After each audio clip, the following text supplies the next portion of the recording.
Let's understand comparison operators, and you basically use comparison operators to compare two things. So let's imagine we have a number 1, which is equal to 5, for example, and we have a number 2, or let's say num1, num2, and the second number is equal to 6, for example. And oftentimes you use comparison operators when working with if statements. So if you say, for example, if num1 is equal to num2, we are going to do something like this, for example. But let's just log the result of those operations in the console for now. So let's say we first want to check for equality. So we're going to say num1 equals num2.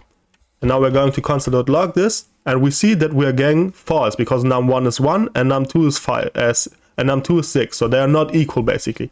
So let's say we have 6 and 6. And now we're going to run the code again, and we're getting true because obviously 6 is equal to 6.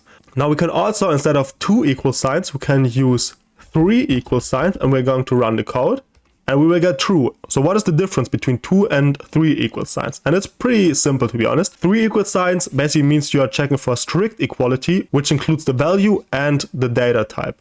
So right now those two are basically equal because they have the same data type and the same value, because they're both 6 and both a number. So let's imagine we have a string here for number 1 though, and the value of num1 is basically 6 as well, but the data type is obviously a string. So we're going to run the code, and right now we are seeing that we get false in the console because obviously the value is the same, but the data type is not the same. So now if we just use 2 equal signs though, we would get true in the console because it does not check for strict equality. It just checks whether the value is the same or not. If you want to check for inequality, you're going to use an exclamation mark before an equal sign, which basically means not equal. So it's num1 not equal to num2. And we're going to save this, run the code, and as you can see, this is false because num1 is not equal to num2, if you want to say it. So it's not unequal.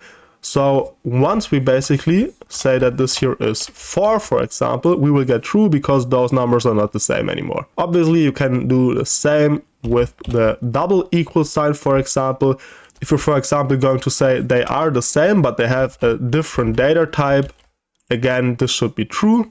But if we remove the quotations and we're going to run the code, this is going to be false because now they are equal. Obviously, there also exists a greater and less than sign, and a greater equals and a less equals sign, which most of you basically know from school. So let's assume we want to check whether num1 is greater than num2, then we can do so by doing so. We're going to run the code and we get false because right now num1 is less than num2.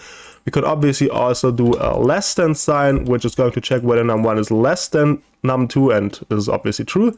Now we can also use greater or equal to sign. We're going to run the code, and let's say they are equal, for example.